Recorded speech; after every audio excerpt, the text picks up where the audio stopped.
Prepare mentality here. I've had some questions, especially in the recent uh, weeks, about civil unrest or possibility of security and safety threats, and people asking what should they do? How do I prepare for civil unrest or uh, things that may possibly uh, be out of our control during this yearly circus. Uh, so I had some notes. I had something posted on Instagram as well about this. So I have a different take on it, and it's not going to be most of it's not going to be the usual, you know. But have a safety plan. Have something developed where you include your evacuation routes, you include meeting points, um, you include a communication plan, protocols in case of emergency.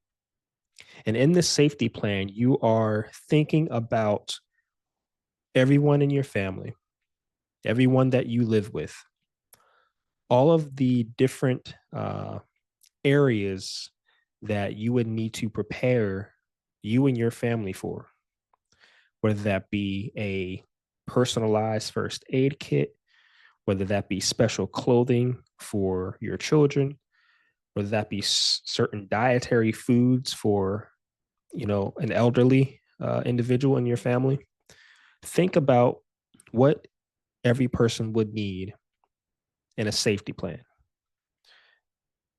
because you're going to need to think about if you have to evacuate, if you have to meet at a certain location, what does that look like? And how do I do it? So you can just start with a piece of paper. Write out everybody in your family. If it's just you, write you, right? Then start going through your mind the different supplies or things you can put in a small bag or a backpack for you and or the individuals in your family. List those things. And then think of a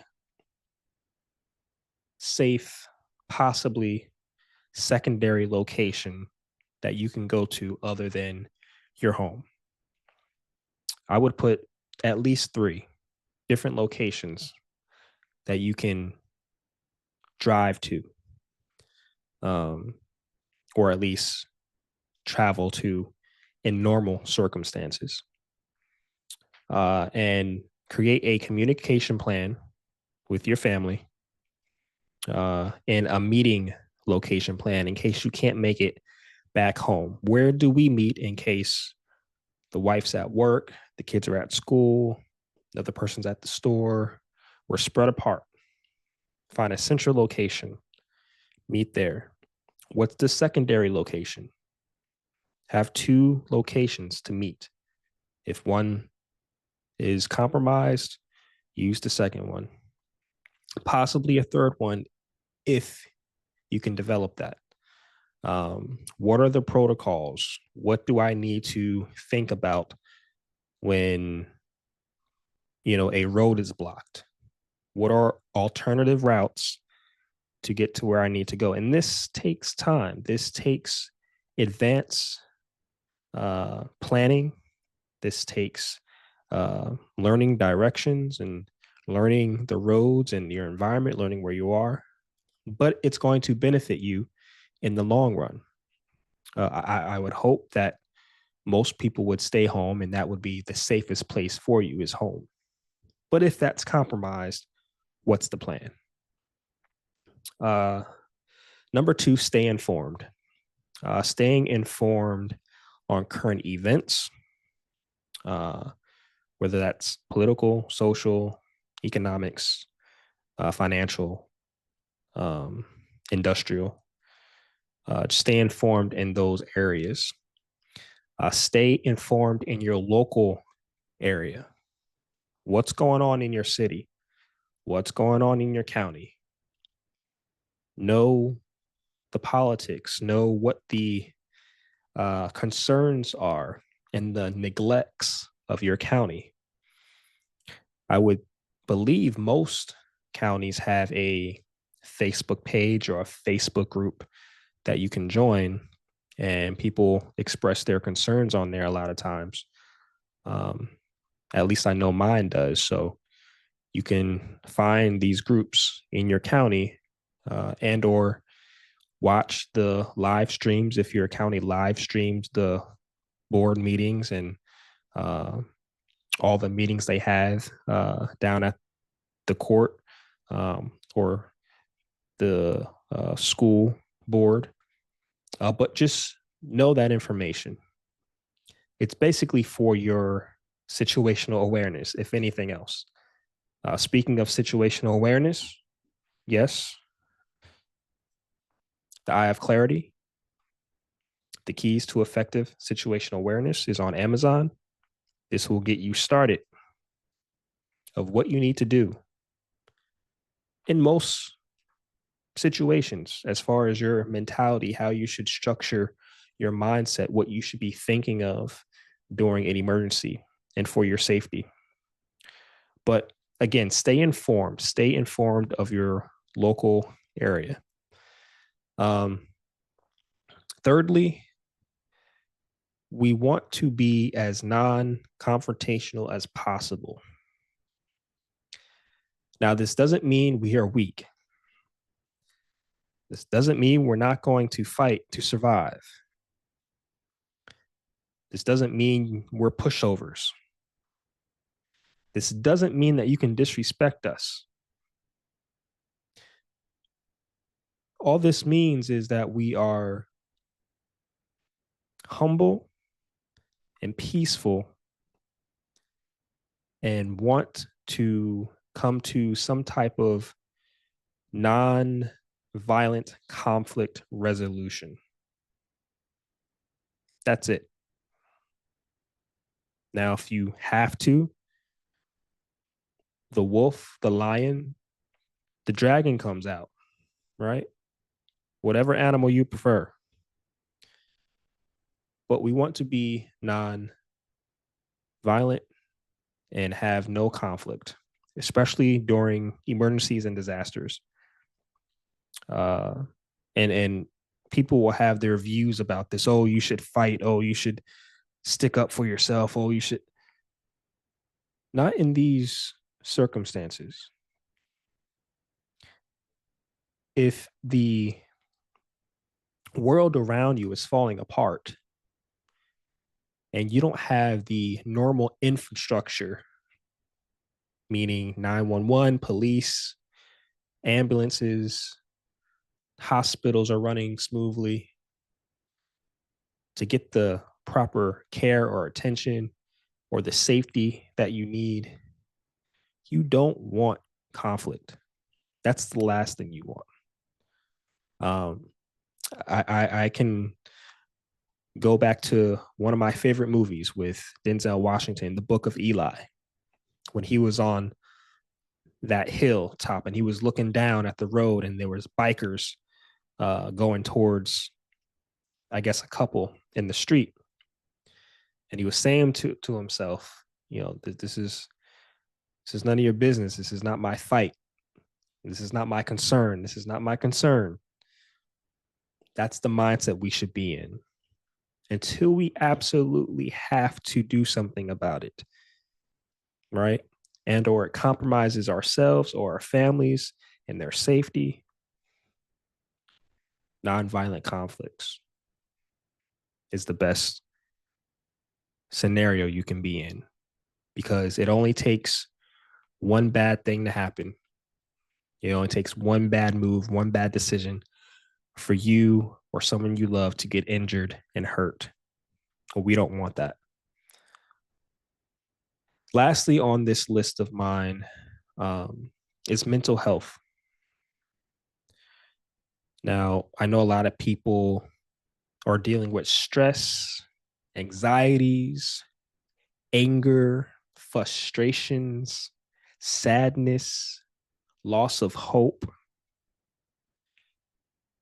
And there's no better opportunity than now to start the journey of building yourself back up, building your confidence back up, building your will to fight, having that passion again, building a certain part of you that has been lost for years, maybe decades, because you're going to need that. You're going to need that during hard times, if not for yourself, but for ones that you love, especially if you have children. They're going to need that part of you, that warrior side, that courageous side, right? We want to be brave, but we want to be safe at the same time.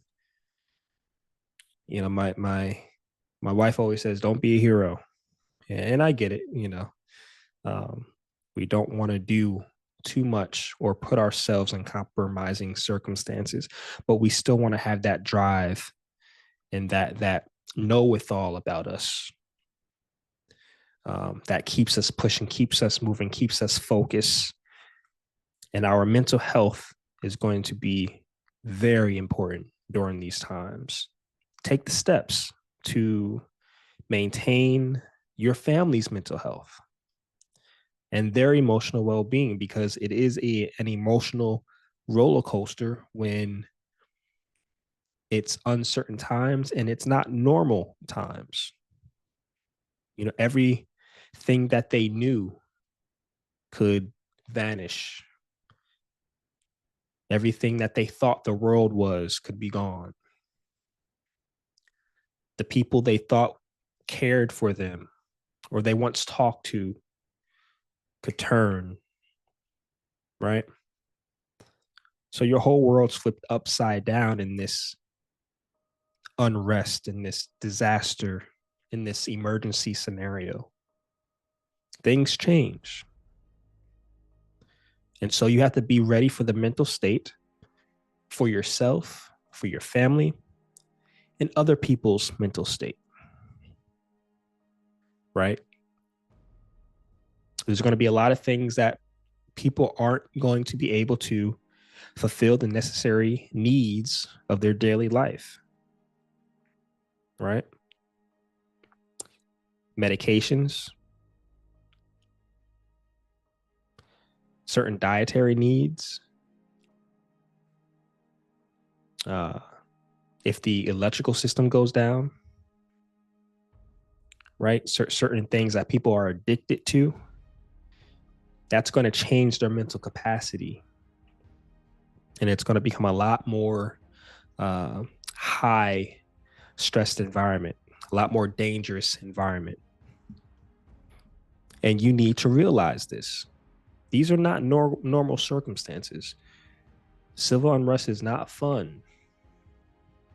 A deteriorating society is not fun. It's not Disneyland. It's a place I hope we never get to. But we know the way the world really works.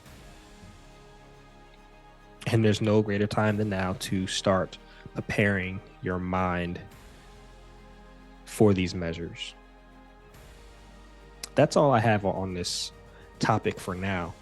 But I just wanted to get this out there to the people who were concerned.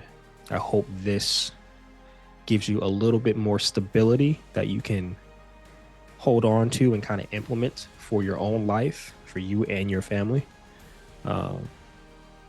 Because it's going to be important that you understand what's going on and they understand what's going on. So to backtrack, have a safety plan, stay informed, get in nonviolent conflicts, be safe first, don't make irrational decisions, and support your mental health now. Those 4 things for an unstable society, civil unrest, war times, those 4 things. I want you guys to be safe, be healthy, stay blessed. It's Prepare Mentality.